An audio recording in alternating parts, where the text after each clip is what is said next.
À la tête de la Côte d'Ivoire depuis 2000, Laurent Gbagbo s'obstinait à refuser de reconnaître la victoire d'Alassane Ouattara à la présidentielle du 28 novembre.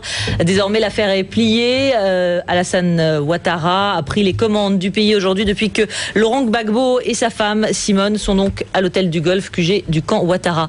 Bonsoir Dominique Payet. Bonsoir. Merci d'avoir accepté notre invitation. Vous êtes UMP, conseiller spécial de Jean-Louis Borloo, vice-président du Parti radical français. Première réaction, j'ai cru comprendre que vous n'étiez pas forcément favorable à une offensive française. On va y venir. L'ambiguïté aussi du rôle français ces dernières heures. Écoutez, j'étais pour qu'on sorte de la situation le plus proprement possible. Il y avait un vainqueur aux yeux de la communauté internationale, il y avait un vaincu, il était légitime que le vainqueur veuille s'installer, même s'il y a toujours des contestations possibles sur la régularité des élections.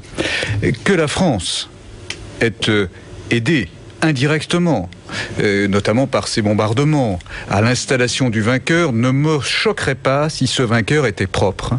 Or, nous avons découvert, et je l'ai mesuré moi-même chez des amis qui ont été victimes de massacres dans Abidjan, nous avons pu mesurer que ces troupes, les troupes d'Alassane Ouattara, se sont livrées à des exactions, voire des massacres tout à fait scandaleux, notamment à Douékoué. Les propos du HWC, le Human Rights Watch, le confirme, des massacres qui entachent, je le dis, vis-à-vis des droits de l'homme, la légitimité de M. Ouattara.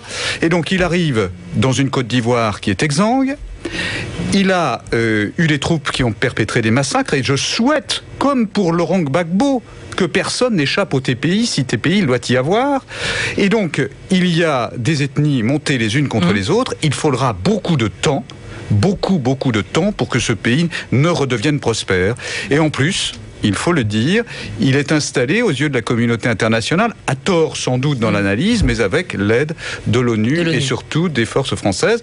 Donc, moi, ce qui m'importe, c'est que ce régime soit un régime stable, prospère pour la population, et qu'il surtout repose sur des fondements qui sont ceux que nous, la France, avons toujours essayé de promouvoir, c'est-à-dire le respect fondamental des droits de l'homme. Et il y a beaucoup de travail à faire, et il n'y aura pas, excusez-moi, de possibilité pour Ouattara, c'est mon sentiment, de s'imposer à la tête de la Côte d'Ivoire, quel que soit le verdict des urnes, s'il n'y a pas un mea culpa de ses troupes pour les exactions commises. Alors, ces exactions commises, on va y revenir avec vous, puisqu'effectivement, il y a presque un cas personnel. Vous avez effectivement dans votre entourage... J'ai connu quelqu'un, voilà, on va y revenir. C'est pour ça que je suis un peu passionné, c'est pour ça que vous êtes passionné sur le sujet, évidemment, on vous comprend. On va être en ligne avec monsieur Guy Laberty. Bonjour monsieur Laberty. Bonsoir. Vous êtes avec nous en ligne en direct, merci à vous. Vous êtes un proche de Laurent Gbagbo, vous avez été chargé des affaires africaines au PS jusqu'en 2006. Merci de nous répondre en direct. Alors, oui. Il y a encore cette ambiguïté sur le rôle des forces françaises dans ces dernières heures, sur l'arrestation de Laurent Gbagbo. Votre première réaction là, ce soir, puisque vous-même, vous avez eu encore, j'ai envie de dire, Laurent Gbagbo au téléphone il y a quelques jours, je crois. Oui, tout à fait. Mais je voudrais d'abord dire qu'il n'y a hélas aucune ambiguïté. C'est-à-dire que ce sont les rafales des hélicoptères Licorne qui ont véritablement mis à mal le portail de la résidence. Et ce sont bien des chars français qui sont rentrés dans la résidence. Et le général qui a remis son arme en signe de reddition l'a remis à un Français de la force Licorne. Donc il n'y a aucune ambiguïté. Ce sont bien les éléments de la force Licorne qui sont allés chercher M. Gbagbo pour le remettre aux forces de M. Alassane Ouattara. Il n'y a aucune ambiguïté. Les forces françaises, à contrario de ce que dit aujourd'hui l'Élysée ou encore le Quai d'Orsay. Les premiers témoins l'ont affirmé, notamment sur Radio France Internationale, et depuis il y a eu un recadrage de la fin de cette tragédie qui nous plonge dans les pires années coloniales de la France coloniale.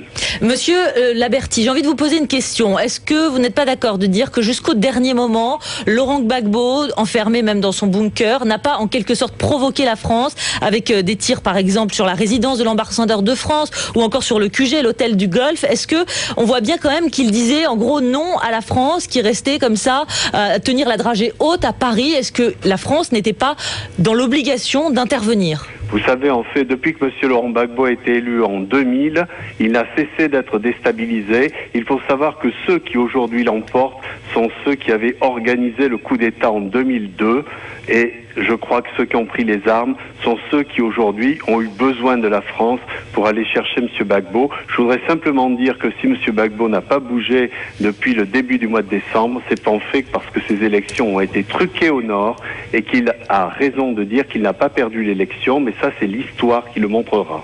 Alors effectivement, c'est l'histoire qui le montrera. Restez avec nous en ligne, Monsieur Laberty, s'il vous plaît. J'interroge Dominique Paillet également sur cette urgence qu'avait la France peut-être à intervenir, parce qu'on a vu que vous étiez mitigé sur la responsabilité des troupes françaises. Est-ce qu'on pouvait continuer à se battre comme ça dans cette ville avec 5 millions d'habitants à Abidjan et puis une situation humanitaire extrêmement dramatique, plus d'eau, plus d'électricité, plus de courant? Je salue ce qu'ont fait les forces françaises de la Licorne sur le terrain pour protéger les civils. C'était la mission de l'ONU. Je vous ai dit tout à l'heure que même si les frappes ont aidé à la prise de la résidence présidentielle par les troupes d'Alassane Ouattara, je ne le reprocherai à quiconque si Alassane Ouattara n'avait pas de sang sur les mains. Et donc ce que je veux, c'est que la vérité soit faite. Et que s'il y a eu des exactions, des massacres, des crimes, comme nous en avons aujourd'hui la quasi-certitude, Alassane Ouattara les reconnaisse et fasse amende honorable, et que ceux qui, dans son entourage, en sont responsables, soient condamnés. Comme, au même titre, devraient l'être ceux du camp d'en face. Donc je dis simplement, si on veut que la Côte d'Ivoire puisse oublier cet épisode dramatique de son histoire, il faut que la justice passe.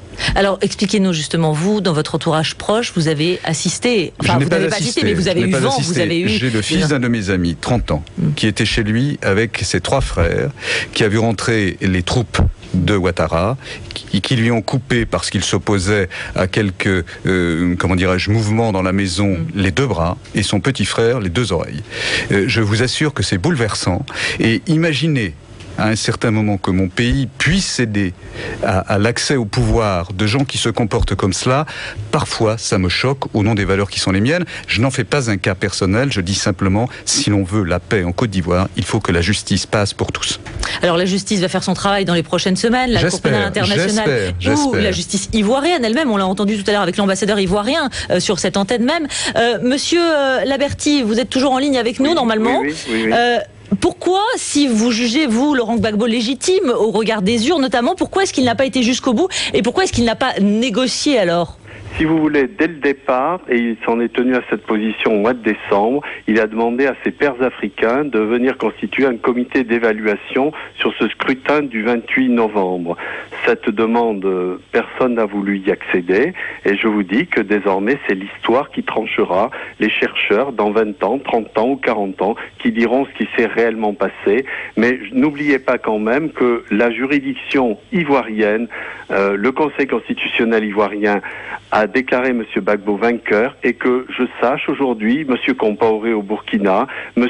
Bozizé en Centrafrique, M. Boniyahi au Bénin et prochainement M. Guélé seront des présidents qui auront été consacrés par leur Conseil constitutionnel sans que le monde occidental n'ait rien à y redire.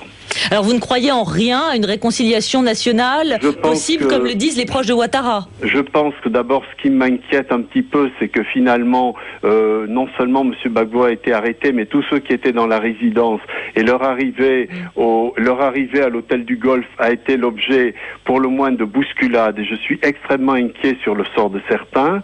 D'ailleurs, Mme Simone Gbagbo a été bousculée, même les images de TCI le laissent entrevoir. Bousculée peut-être, mais en tout cas, l'ambassadeur de Côte d'Ivoire en France nous l'a encore dit il y a quelques minutes, la vie est garantie de Simone ou de Laurent Gbagbo. Ce que je dis très calmement, c'est que la Côte d'Ivoire ne se réconciliera avec elle-même qu'avec Laurent Gbagbo vivant mais libre. Et c'est ça la notion qui est importante.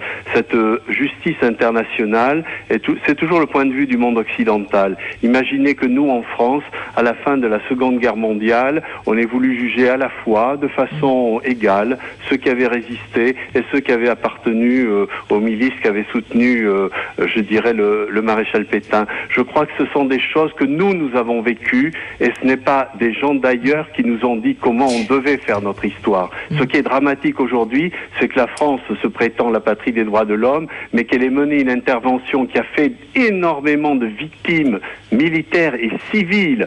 Ce n'est pas vrai, on nous parle de neutraliser les armes lourdes, mais ça s'est fait au prix de nombreuses vies humaines. Et je vous dis, nous sommes dans une logique coloniale qui me rappelle même les formes de répression de la France, de l'Empire colonial, au moment du Cameroun dans les années 50.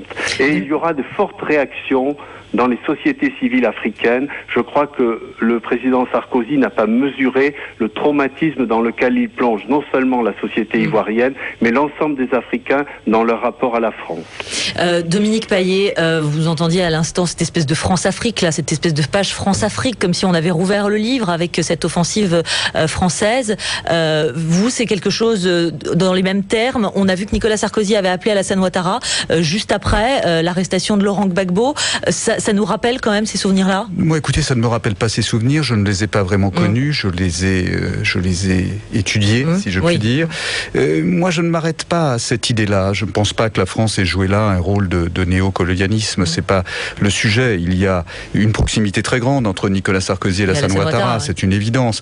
Mais c'est pas cela qui m'interpelle. Ce qui m'interpelle, c'est qu'on a aidé à venir au pouvoir certes un homme élu donc par les urnes, mais qui s'est livré à des exactions qui entachent de manière indélébile, je le dis, sa future présidence. Et ces exactions-là, s'il ne les reconnaît pas, si les responsables ne sont pas châtiés, au même titre que doivent l'être ceux de l'autre camp, eh bien, la population ivoirienne, qui est déjà très divisée, qui est meurtrie dans sa chair, ne pourra pas faire le deuil de cette situation. Et l'unité ivoirienne à laquelle, semble-t-il, tout le monde aspire, et c'est tant mieux, ne sera pas pour demain. C'est à l'ONU aujourd'hui de trancher justement, de regarder de près, d'examiner, de faire des enquêtes. C'est à l'ONU et à l'Union africaine, dont vous avez vu combien elle était divisée sur ce sujet, d'être sur le terrain et d'essayer de réconcilier les uns et les autres. Mais en tout état de cause, cette réconciliation passe par la transparence sur les massacres. Juste un mot. Donc on a bien compris votre position sur les exactions et effectivement sur cette difficulté à s'installer dans le pouvoir pour Ouattara si effectivement rien n'est fait sur le sujet. Mais juste si effectivement les forces de la licorne n'étaient pas venues en aide aux forces loyales de Alassane Ouattara,